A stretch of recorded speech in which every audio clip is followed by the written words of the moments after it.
So I made the choice right then and there to be proactive. I was going to take the more aggressive approach. Lisa James is here with us. That aggressive approach was preventative surgery.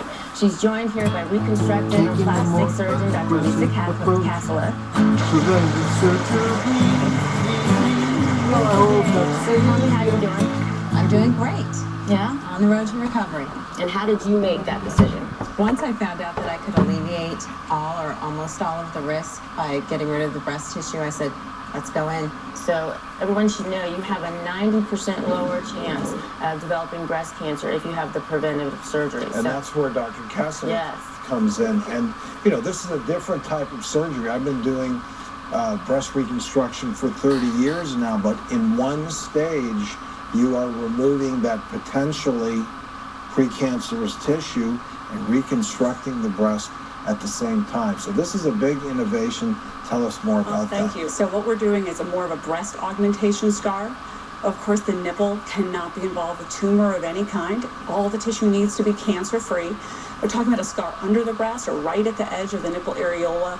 And, you know, through that entire surgery, the whole breast is taken out and the implant's placed in one stage. So this is something women really need to know because it makes them want to consider preventive measures more than they did before, because before it was such a traumatic thing. You're left without breast for such a long time. I think that's such and you a have big to go issue. through all that trauma. And I think a lot of women may be scared and don't want to go get things checked. They're afraid of losing their breasts. They need to know the great options that are out there. And Dr. Kassler, part of your reconstruction, you're doing something in addition called your internal brassiere to deal with probably the two biggest problems that we face in reconstruction. Right. The two biggest problems are really capsular contraction, rippling.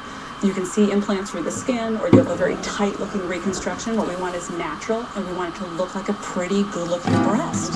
What we want is at the time of the reconstruction, I designed an internal bra, and it actually allows me to put the breast in the right place on the chest wall, so I have it look like the breast. You have a piece of that tissue.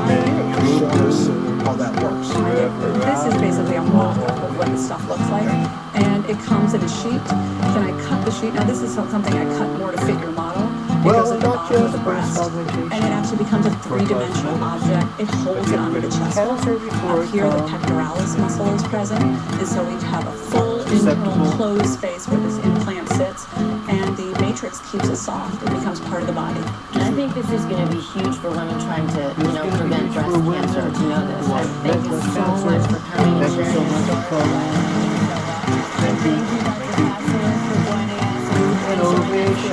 Innovative thing. And coming up, what's causing your recurring nosebleeds? Plus, are the canned foods you're eating harmful to your health? What you need to know next. Tomorrow on The Doctors. Let Valentine's Day with the Doctors take Valentine's night to a whole new level. 4 ways to send your sex drive into overdrive. This is going to shock you. All new on The Doctors. Tomorrow.